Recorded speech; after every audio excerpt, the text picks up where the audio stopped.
करने में सहायता मिलती है। तो आगे हमारा नेक्स्ट क्वेश्चन आता है, मानव विकास सूचकांक के आधार पर विश्व के देशों का वर्गीकरण करो। यानी कि जो हमने पहले प्रश्न में किया था कि मानव विकास सूचकांक कैसे निकालते हैं, यह 0 से 1 के बीच होता है, तो इसके आधार पर हम देशों को विभिन्न भागों में बांट सकते हैं। तो उसमें नीचे ये दिखाया गया है कि मानव विकास का स्तर तालिका बनाई गई है। द्वितीय कॉलम में सूचकांक है, तीसरे में देशों की संख्या है। तो इसमें जो है सबसे पहले है उच्च स्तर के देश, इनका विकास सूचकांक 0.8 से ऊपर होता है और इनकी संख्या 47 है। आगे मध्यम मानव विकास सूचकांक वाले देश हैं, इनका विकास सूचकांक 0.5 से 0.799 तक होता है और इनकी संख्या विश्व में 101 है। उसके बाद तीसरा है निम्न मानव विकास सूचकांक वाले देश। तो ये इसमें ऐसे देश आते हैं जहां मानव विकास सूचकांक 0.5 से कम रहता है। तो इनकी संख्या 39 है। तो ऊपर दी गई जो तालिका है 2012 के अनुसार इसमें आंकड़े दिए गए हैं। तो इनके अनुसार हम विश्व के देशों को 3 वर्गों में वर्गीकृत कर सकते हैं। तो उसमें सबसे पहले हमारा आता है उच्च मानव विकास सूचकांक वाले देश। तो विश्व के इस अंतर्राष्ट्रीय वर्ग में विकास सूचकांक के आधार पर 47 देशों को रखा गया है। इस वर्ग में विश्व की उन शिखर पर स्थित अर्थव्यवस्थाओं को रखा गया है जो विकास के उच्चतम शिखर पर हैं। इन देशों में उद्योग, व्यापार, वाणिज्य जो क्षेत्र होते हैं उनमें आश्चर्यजनक रूप से उन्नति प्राप्त की हुई होती है। सामाजिक क्षेत्र में लोक कल्याणकारी योजनाओं में बहुत भारी विनिवेश किया हुआ होता है। नॉर्वे में विश्व में सबसे अधिक मानव विकास सूचकांक पाया जाता है, तो इसलिए यह विश्व में प्रथम स्थान पर है। इसका मानव विकास सूचकांक 0.955 है। उसके बाद आगे तो ये आगे नीचे दिखाया गया, देखिए कि मानव विकास सूचकांक देशों के अनुसार दिया गया है। ये देखिए नॉर्वे है, ये जो डार्क ग्रीन कलर का नॉर्वे देश है। तो यहाँ पे थोड़ा आंकड़े हमारे पास ज़्यादा परिष्कृत हैं, ज़्यादा शुद्ध थे। तो यहाँ पर ये दिखाया गया 0.953, ये नॉर्वे का मानव विकास सूचकांक है। और उसके साथ ये नॉर्वे से नीचे जो है स्वीडन है। स्वीडन में जो है ये 0.933 है। और आगे फिनलैंड में है 0.922। तो इस प्रकार से ये विभिन्न देश इसमें दिखाए गए हैं। तो यूरोपीय देशों में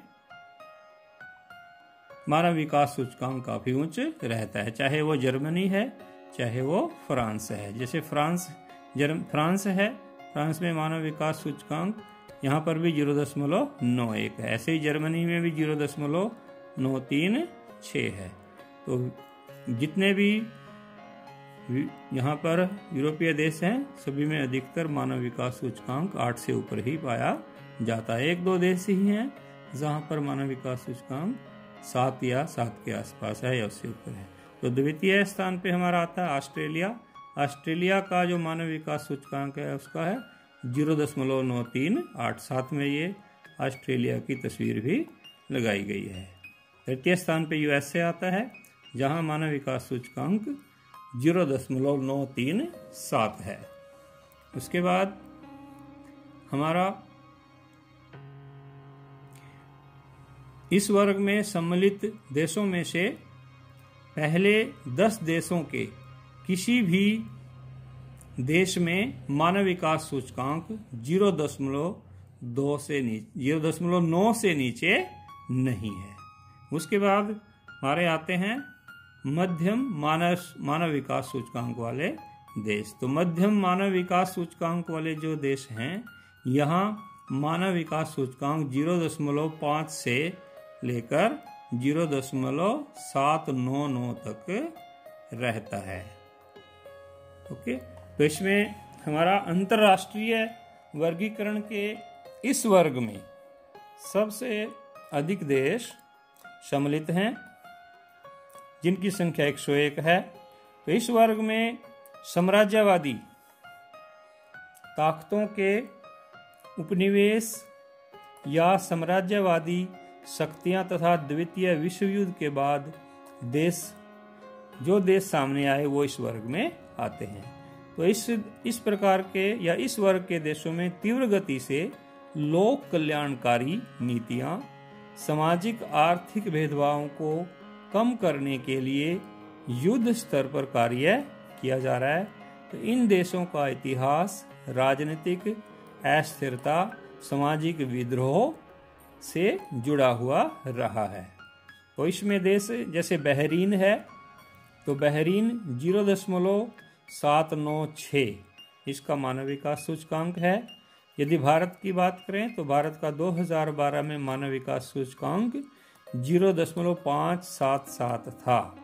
2014 में यह 0.586 रहा। उसके बाद 2018 में यह 0.648 था।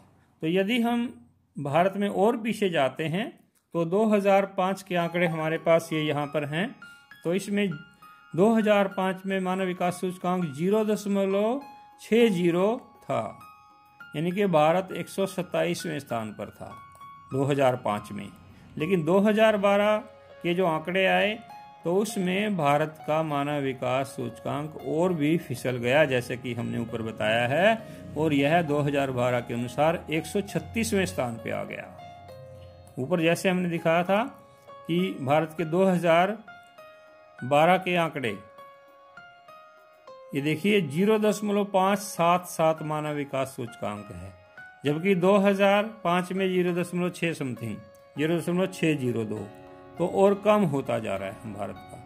अब 2018 में हमने जो है उस स्थिति को प्राप्त करके थोड़ा सा और हम ऊपर चले गए हैं। अब हमारा है 0.648। उसके बाद ये एशिया का मानचित्र है, इसमें विभिन्न देश दिखाए गए हैं। ये भारत है, भारत की स्थिति है, तो चाइना है साथ में। तो यदि हम छोटे देश देखें जैसे श्रीलंका है, श्रीलंका में भी जो मानव विकास सूचकांक है वो भारत से ऊपर है। तो आगे हमारे आते हैं निम्न सूचकांक वाले देश। यहाँ पर वो देश आते हैं जहाँ मानव विकास सूचकांक 0.5 से नीचे है। इस वर्ग में केवल 39 देश आते हैं, तो यह सबसे छोटा वर्ग है। तो जहाँ पिछड़े हुए तथा छोटे एवं अल्प विकसित देश इस वर्ग में आते हैं। इस प्रकार के देशों में सुरक्षा, सुशासन, कल्याणकारी योजनाओं में निवेश की बहुत बड़ी आवश्यकता है।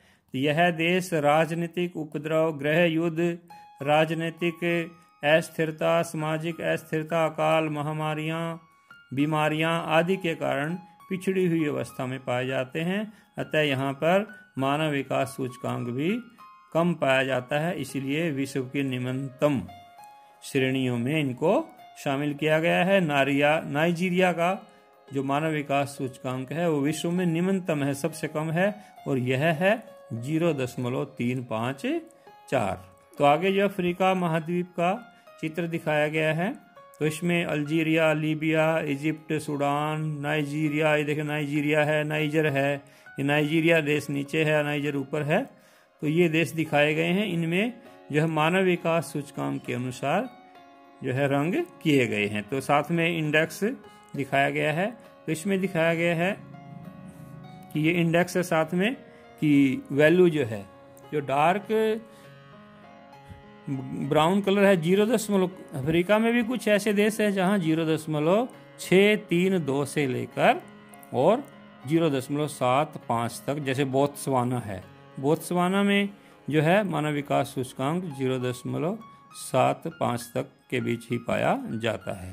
तो इस प्रकार से जैसे जैसे कलर हल्का हो रहा है तो मानव विकास सूचकांक इन देशों में कम पाया जाता है। जैसे जिम्बाब्वे है, जिम्बाब्वे के अंदर मानव विकास सूचकांक काफ़ी, ऐसे नाइजीरिया है, नाइजीरिया में भी जो है नाइजर देश है वहाँ पर भी।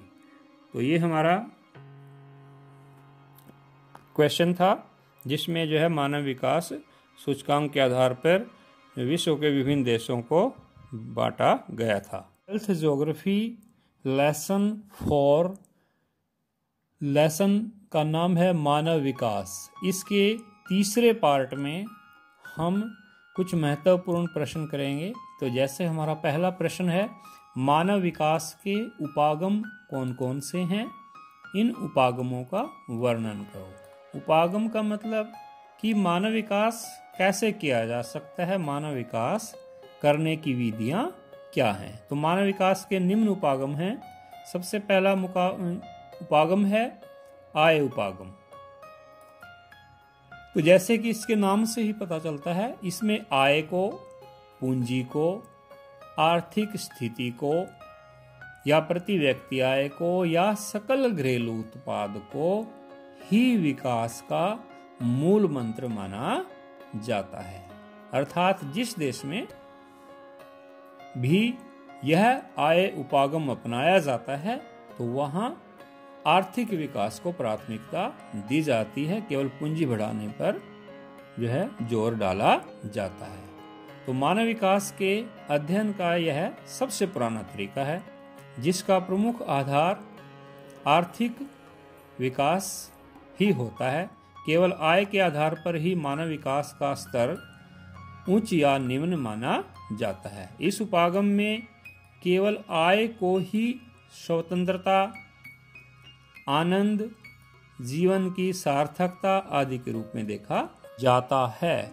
हमारा अगला उपागम आता है कल्याण उपागम। इस उपागम के अनुसार सरकार द्वारा लोगों के कल्याण के लिए विभिन्न प्रकार के कार्यक्रम जैसे शिक्षा, स्वास्थ्य, सामाजिक सुरक्षा, सुख के साधन, इस प्रकार ऐसी योजनाएं चलाकर बड़े स्तर पर इन क्षेत्रों में विनिवेश किया जाता है ताकि जनता के कल्याण के लिए योजनाएं बनाई जा सके, ताकि समाज को जनता के कल्याण के लिए आगे बढ़ाया जा सके। तो यह उपागम विकास में लोग प्रतिभागी नहीं होते, बल्कि वे तो केवल निष्क्रिय रूप से लाभार्थी होते हैं। आगे हमारा अगला उपागम आता है आधारभूत आवश्यकता उपागम। तो इस उपागम में श्रमिक वर्ग की मूलभूत आवश्यकताओं को पूरा करने पर बल दिया जाता है।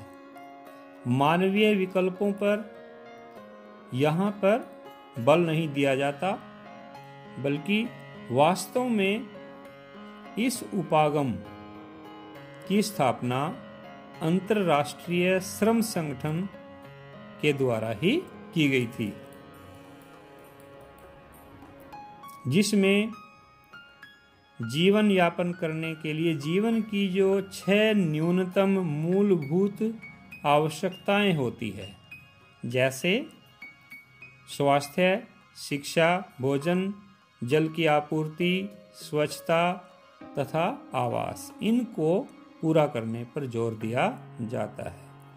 आगे हमारा उपागम आता है क्षमता उपागम, एबिलिटी, योग्यता उपागम भी इसको बोल सकते हैं।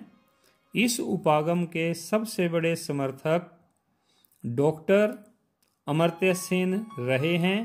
इनके अनुसार मनुष्य की क्षमताओं को विकसित किए बिना संसाधनों तक पहुंचना संभव नहीं है। अर्थात जब तक मनुष्य के पास टेक्नोलॉजी नहीं होगी, तकनीकी ज्ञान नहीं होगा, उस जनसंख्या के अंदर गुण नहीं होंगे, तो वह संसाधनों का प्रयोग नहीं कर सकता, संसाधनों को अपने उपयोग के योग्य नहीं बना सकता। तो इसी श्रृंखला में हमारा सामने नेक्स्ट क्वेश्चन आता है मानव विकास के 4 स्तंभ कौन कौन से हैं, इनका वर्णन करो। तो संसाधनों के प्रयोग करने के तरीकों तथा क्षमताओं पर विकास निर्भर करता है, जिसके 4 स्तंभ निम्न हैं। तो सबसे पहला समता। समता का मतलब बराबरी, सभी को समाज में समान स्थान देना।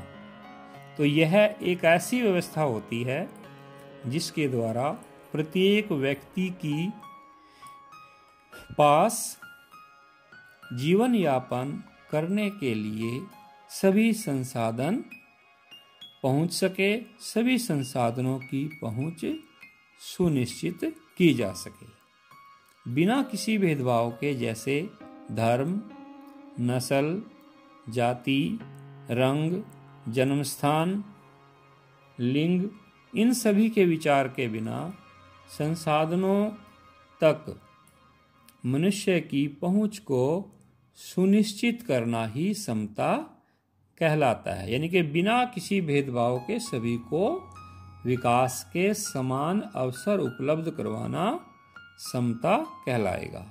आर्थिक दृष्टि से पिछड़ा हुआ यदि कोई बालक या बालिका पढ़ना चाहता है लेकिन गरीब होने के कारण स्कूल नहीं जा पाता, तो इसका मतलब है उस देश में समता की स्थिति नहीं है। आगे हमारा आता है सतत पोषणीयता या सतत पोषणीय विकास। तो इसका अर्थ है कि संसाधनों का अंधाधुंध लालचवश प्रयोग न करके उनके प्रयोग करने से पहले एक सुनिश्चित योजना बनाएं। उस सुनिश्चित योजना को बनाकर इस तरीके से उनका प्रयोग करें कि पर्यावरण की हानि भी न हो और वर्तमान पीढ़ी की जो आवश्यकताएं हैं वो भी आसानी से पूरी हो जाएं, और ये जो बहुमूल्य संसाधन हैं हमारी आगे आने वाली पीढ़ियों के लिए भी बचे रहें। आगे हमारा स्तंभ आता है उत्पादकता, जिसको प्रोडक्टिविटी भी कहते हैं। किसी चीज़ का उत्पादन, किसी चीज़ को बनाना, किसी चीज़ का निर्माण करना। तो किसी भी अर्थव्यवस्था का आधार उत्पादकता ही होती है और यह आर्थिक क्रियाओं के द्वारा सुनिश्चित की जाती है। स्वस्थ बुद्धि, स्वस्थ शरीर किसी भी देश की वास्तविक संपदा होती है। मनुष्य के काम करने के तरीकों व संस्थाओं में निरंतर सुनिश्चित करके विकास को 4 चांद लगाए जा सकते हैं। बेहतर चिकित्सा सुविधाओं की उपलब्धता तथा ज्ञान का प्रसार, उत्पादकता वृद्धि सुनिश्चित करके उच्चतर विकास स्थापित किया जा सकता है। आगे हमारा नेक्स्ट पॉइंट आता है सशक्तिकरण। इसका अर्थ है कि लोगों में अपने विकल्प चुनने की ताकत पैदा करना। सुशासन तथा लोक कल्याण नीतियों के द्वारा ही जनसंख्या की क्षमता, उत्पादकता, क्षमता मतलब योग्यता, उत्पादकता एवं स्वतंत्रता को बढ़ाकर जनसंख्या में विकल्प चुनने की ताकत पैदा की जा सकती है। सामाजिक तथा आर्थिक रूप से पिछड़े हुए, विशेष रूप से महिलाओं का सशक्तिकरण अति आवश्यक है, क्योंकि महिलाएं जो है अल्प विकसित देशों में, विकासशील देशों में शोषण का विशेष रूप से शिकार होती हैं। तो ये नीचे कुछ इमेजेस भी हैं कि जैसे एक स्टूडेंट है इस प्रकार से अपने आप को सशक्त करने के लिए, समाज को सशक्त करने के लिए एजुकेशन के लिए जाती है। ऐसे ही एक शिक्षिका है जो कि कक्ष में जो है पढ़ाने का कार्य कर रही है। तो ये महिला सशक्तिकरण की ओर संकेत करता है।